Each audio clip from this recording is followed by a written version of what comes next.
Guys ఎలా ఉన్నారు? ఈరోజు రాజ్మా కర్రీ చేస్తున్నాను. ఇప్పుడు యూట్యూబ్, ఇన్స్టాగ్రామ్ ఓపెన్ చేసినప్పుడల్లా ఇవైతే చాలా ట్రెండ్ అయిపోతుంది. సో ఇప్పటి వరకు బాయిల్ చేసినవి తిన్నా కానీ ఇలా కర్రీ చేసుకొని అయితే ఎప్పుడూ ట్రై చేయలేదు. సో ట్రై చేశాను.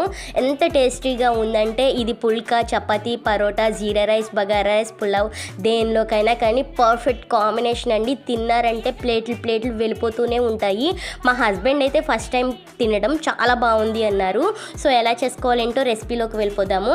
ఈ రాజ్మాని ఒక 10 అవర్స్ సోక్ చేసి పెట్టేసుకొని బాయిల్ చేసుకోవాలండి. కుక్కర్లో పెట్టేసుకొని ఒక 5 విజిల్స్ వచ్చి సాల్ట్ వేసుకుంటే సరిపోతుంది. అవన్నీ కూడా పక్కన పెట్టేసుకొని ఇలా కళాయి పెట్టుకొని ఎక్కువ ఆయిల్ వేసుకొని దాంట్లోనే biryani spices, ginger garlic paste, onions, పచ్చిమిర్చి, టొమాటో ప్యూరీ, పసుపు, కారం ఇంక ఇవన్నీ కూడా మీకు తెలిసిందే కదా, అవన్నీ యాడ్ చేసేసుకొని ఆయిల్ పైకి వచ్చి ఈ మాత్రం ఒక 5 విజిల్స్ వచ్చే వరకు కూడా ఇలా సోక్ చేసి పెట్టుకొని ఉంటే సరిపోతుందండి.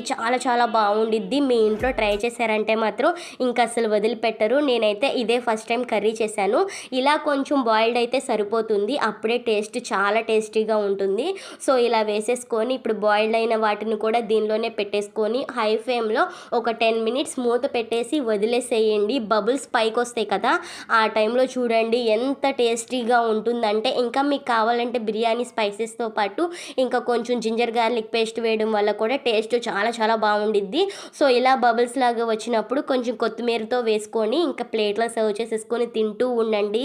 ఇంకా ఎంత బాగుండిద్దంటే రాగి సంగట్లో కూడా ట్రై చేయండి, చాలా బాగుండిద్దండి. ఇంకా తిన్నారంటే మాత్రం అసలు వదిలిపెట్టరు. ఇలా నేను కొత్తిమీరతో సర్వ్ చేసేసుకొని వేడివేడి అన్నంలో పెట్టుకొని తిన్నాను. మా హస్బెండ్ కూడా పెడితే చాలా బాగుందన్నారు.